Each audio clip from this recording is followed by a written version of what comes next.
Welcome to the Parent Pathways podcast from Trinity Episcopal School in Richmond, Virginia. In each short podcast, a faculty or staff member will answer parents' most asked questions, tell you a little bit about themselves, and share what they love about being a part of the Trinity community. I'm your host, Betsy Reed.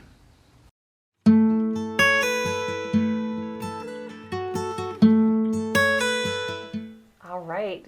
Good morning, Elizabeth Kelley. Welcome to the Parent Pathways podcast. Good morning. I've been waiting to sit down and talk to you because I've known you ever since I stepped on this campus 10 years ago. You've served in so many different roles. I got to know you as science department head. You've been a teacher, a parent of 3 Trinity students. I mean, you do coaching, your field trips, you kind of do it all. Right now, you're serving as our IB coordinator at Trinity, and would love to hear. This is your second year in this role. Year 2. What's your favorite thing about this role that you're in?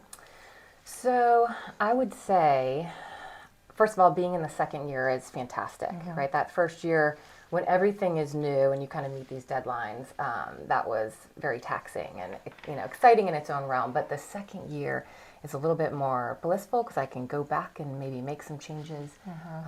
But the role itself is working with students in a different process, right? So before, it would be just in mathematics, or after that, it was just in science. And although that does encompass a lot of a student's life, the IB program, either it be my full IB diploma candidates or those course candidates, it's getting to work with them on their skills, right? So it's not just the specific subject any longer, it's working with how are they communicating, how are they balanced outside of the classroom, what do they need help with? Right. So kind of teaching them not just intellectually like it was within subject matter, but truly kind of looking to them, what are they doing physically, emotionally, socially, and then the ethics portion of it is great.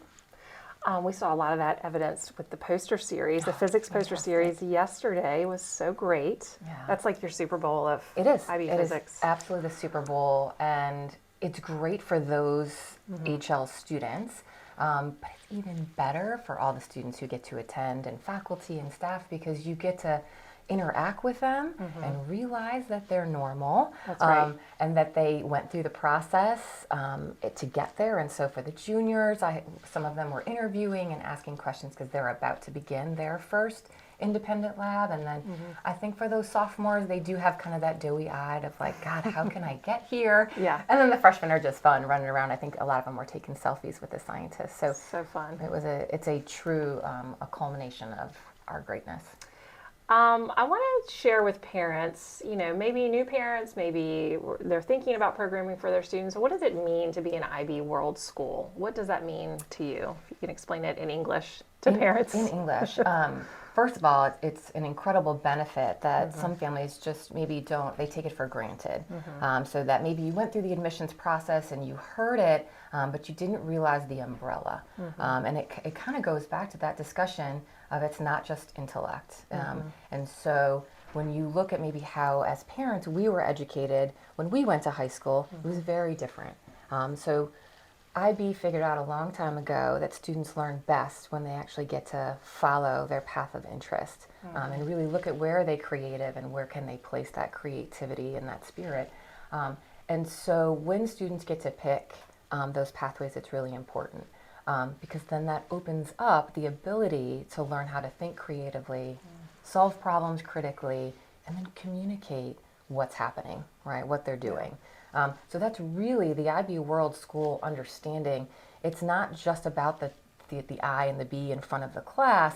It's what's happening within that class. That's right. And how that begins from the moment you step on this campus. So all of our teachers are IB trained in the learner profile. So we are trying to pull out of our students, again, are you being balanced? Are you caring? Are you a risk taker?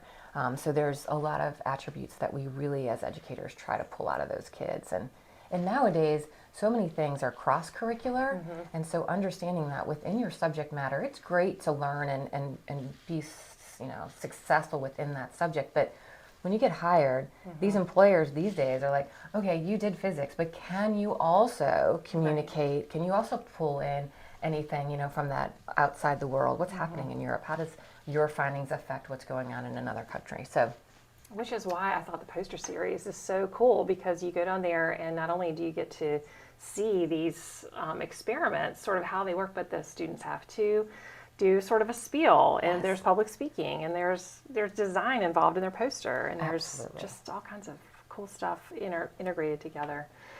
We might have some parents listening who love the idea of an IB program and are, of course, are impressed by what we have to offer, but they might be a little unsure about that rigor and challenge for their student. What kinds of advice do you have for parents feeling like that? So I think the number one thing is communication, meaning the parent should communicate with their child and kind of really assess where the passion lies. And then the next step is for really that student to go to the teacher in that subject area and just have a dialogue, right? Okay. So we all want a path for success, and we are looking for risk takers, right? So a lot of what we do is helping students realize that yes, this might be a jump for you. You might be extending yourself, but that is where we grow, right? So understanding. Now my job comes in to sit with students and make sure that if they are taking a risk, possibly in one area, maybe they take it in 2 or 3, and then really looking and discussing with that student. Junior year, there's rigor involved. It's usually a big step up. One thing to also consider is it's a college prep program, so they can get college credit depending on how they assess. And so that comes along with another understanding. Like, I know we're on the campus at Trinity and it's a beautiful place, but you're taking a college level curriculum. So it doesn't come without some hard work. Sure. But that risk taker component is, I think, where the teachers and the coordinator come in to kind of help them understand that. So step one is students communicating with their current teachers, and those teachers have a lot of experience in what the next level is going to offer. They know the skills the student has developed that year, so communication, number one. It is, and if you talk to if Chet Childress was in here from college counseling, he would agree that what looks good on the transcript isn't that you have the initials with the course; it's that you took it successfully. Correct. And so really kind of having that thought. Some of the IB courses are 2-year courses, That's right. and so that's another part of the coordination that sitting with a student for a forecast meeting, like, do you understand what this looks like, and get excited because there's a lot of time in that curriculum to grow and experience and go on a field trip and bring in guest speakers and all that good stuff. All right, you mentioned risk taking. So my fun question for you here at the end is, what is on your bucket list? You do like swimming and biking and hiking. You're kind of an extreme, in my opinion, person. So what is it that you want to do that's really cool? All right, so putting myself out there, definitely I would love to go down to Cape Canaveral and see a launch. That's cool. We have talked about this as a family, the Kelley Circus, and sadly we've actually tried to go to Wallops a few times. It's tough to plan. It's almost impossible to plan. So, I mean, you can do it and you can go, but the time we did go, it was delayed a day, and the day job doesn't stop. So it's a process, and come hell or high water, I'm going to do it. I'm going to get down to Florida. There's always some big launches out there, and so I think in the next 10 years. That's super nerdy, but I love it. And I do want to tell parents, if you haven't gotten on the TES Physics Instagram, it's a little slice of life here in sciences at Trinity. You have like pictures of kids doing really hard things, pictures of kids having a blast, literally like blasting things in the air. True. You have reminders about cool things coming up. We try. We sometimes break the laws of physics with rollerblades. That was one that I did get called out on some lab safety, but listen, she was beautiful. She had body, bumpers. So good. My agenda for TES Physics began years ago where I like photography. So I used to kind of dabble and try to get that great shot. But what I learned was that students that have graduated would chime in and be like, oh, I remember that lab, or I left so mad after that day because it was so crazy. So I love their feedback. So then I kind of changed it to just trying to expose. So moving forward in my new role, since I'm not in that science realm every minute of my day, I'm really going to try to open up to physics on the campus, and really just try to start snapping things that I see or conversations with kids. Mr. Mickens has been trying to get a cameo shot on TES Physics, and I promised him I would do like Sam in the Lab for a series. So I've got some ideas, but yeah, TES.Physics. It's just I've just tried to make it fun for the students and a memory as they graduate and move on. Cool. Lots of memories being created, not only in your Instagram, but throughout our IB program students.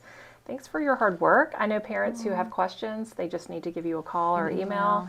And you're right here ready to work with everybody. Absolutely. Thanks for sitting down with me today. Open door. This was fantastic. Good. To think I was maybe nervous coming into this, but not at all. I could talk with you whenever. I know. I love it. All right. Thanks.